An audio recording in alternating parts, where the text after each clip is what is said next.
How do conference teams do off a bye week? How do ranked teams do the game after a loss? And we'll finish it off with four college football super systems, two of them 72% and higher, two of them 80% plus. I'll get to them in just a minute. I am Ralph Michaels. This is the WagerTalk Bet on It TNA college football show for the week starting October the 8th. I love this time of year. We now have Conference USA playing on Wednesdays. Next week, I believe they start next week. MAC games as well on Tuesday. We basically have football 7 days a week from now to Thanksgiving. Nothing is more exciting. Well, let's look at our first chart, guys. This is conference teams with at least 11 days of rest playing an opponent that they have more rest. So an opponent can have a bye as well, but as long as you have more rest than your opponent, you make this chart. I used 11 days of rest, so that gets out the traditional Thursday to Sundays for those teams, or play Wednesday to Saturday. So we'll see what happens with those games. When we look at conference teams off a bye with more rest, it's pretty surprising, guys. Home favorites off a bye, 49% since 1990.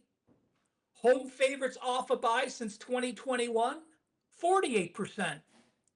Let's skip down to the away favorites. Away favorites off a bye since 1990, 47%.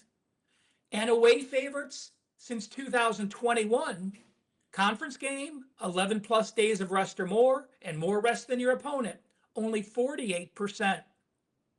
Home dogs, 52% since 1990, 60%, guys, since 2021. That's been a strong trend, the strongest on the board. So those are all home dogs off a bye, playing a conference game with more rest than their opponent, and away dogs in that role, 55% since 1990, 57.4% since 2021.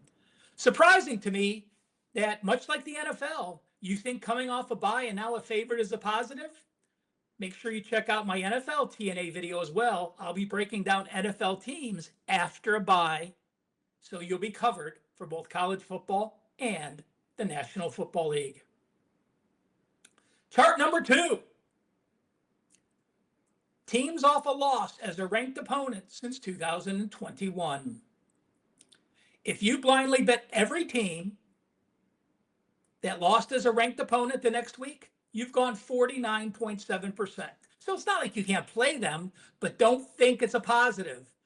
If you lost as a top 10 team, you went 46.6% the next week. And if you lost as a top 5 team, you are 82 and 89 against the spread, 48%. Now, I also broke down categories that this game, you're a home favorite, you're a home dog, you're an away favorite, you're an away dog.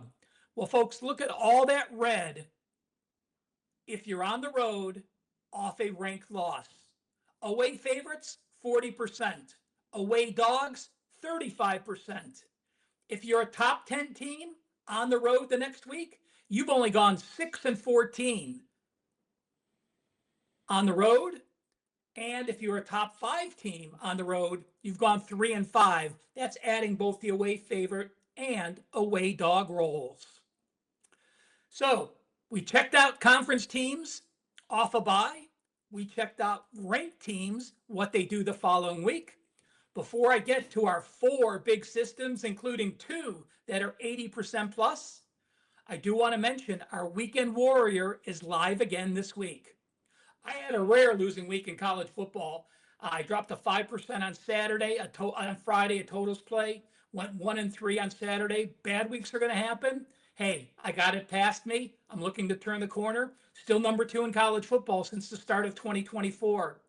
College football run, 27 and 14, 66%. NFL and college football best bets. Those plays rated 4% and 5%. 37 and 16, 70%. And in the NFL, my 5% plays, 6 and 1, 86%. And my NFL teasers rated as a 4% or 5%, 16 and 3, 84%. Get all my Saturday college football, all of my Sunday NFL, and Monday Night Football if I have a play as well, just $49. I will have an NFL 5%. That by itself is $35. Why not pay $14 more and get the rest of Sunday NFL and all of Saturday's college football, again, for just 14 additional dollars. And guys, if you learned one thing in this video, do me a favor, just hit the like button.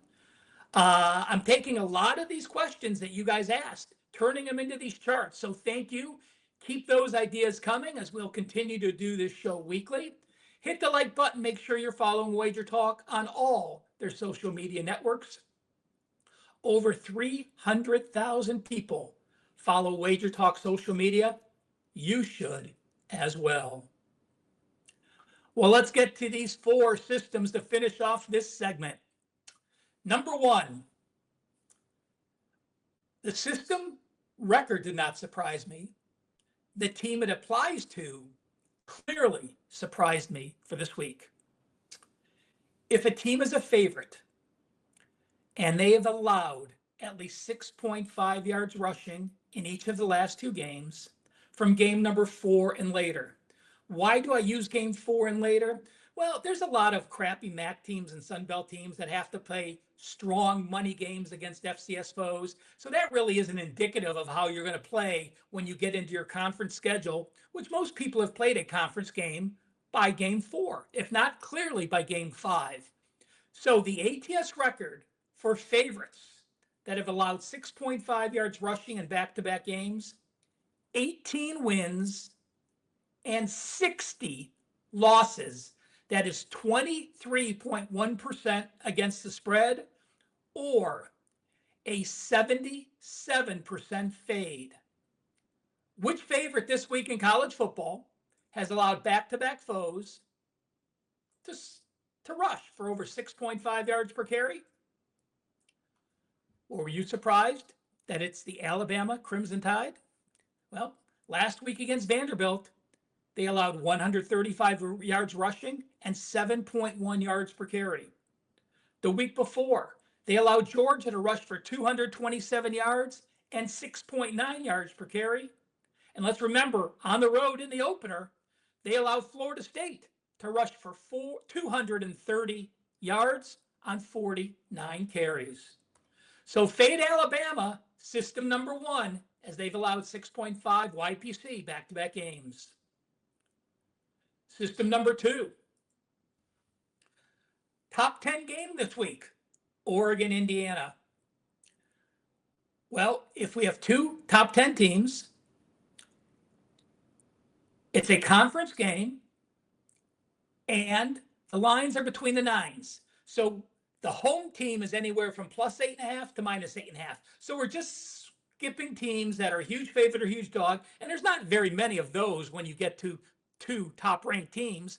But with those parameters, a conference game and a total over 46, the home team, both teams top 10, lines between the 9s, like Oregon this week, not only they're 18, 7, and 3, 72% against the spread, those games have gone over 75%, 21 overs and 7 unders. So ranked foes between the 9s, it says to play on Oregon and play on Oregon and Indiana over the total. Our 2 80% systems. Teams that have won at least 4 straight games are off a home game, and now they're a conference home dog. Seems pretty simple. You got a conference home dog, playing well, didn't have to travel, won at least their last 4 games. Those teams are 27, 6, and 1 against the spread, 81.8%. Who does that apply to? Missouri and North Texas. So we actually have a double system. One on Missouri, one says to fade Alabama. Oh yeah, by the way, those conference home dogs on a 4-game win streak, also 11, 22, and 1 over under. That is 67% to the under. And our final system is 7, 29, and 2, 19.4%. We're looking for favorites that are undefeated with at least 5 or more wins.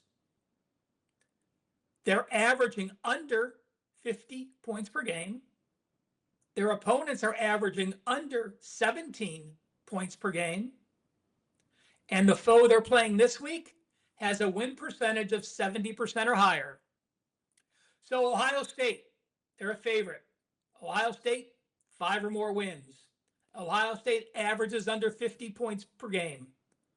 Ohio State allows under 70 points per game. Illinois has a win percentage over 70%. This system says to fade Ohio State. Not only, again, is this record 7 and 29, 19.4% against the spread, those favorites in that role like Ohio State are only 17 and 20 straight up. That is only 46% against the spread. So again, bad rush defense, system 1. Ranked versus ranked lines between the nines at home, system 2. Conference home dogs on a win streak, system 3. And fade that favorite under 50 points per game on offense, under 17 points per game on defense, with the opponent having a win percentage over 70%. Hit that like button, grab my weekend warrior, college football Saturday, big 5% on Sunday NFL. Enjoy this weekend of football.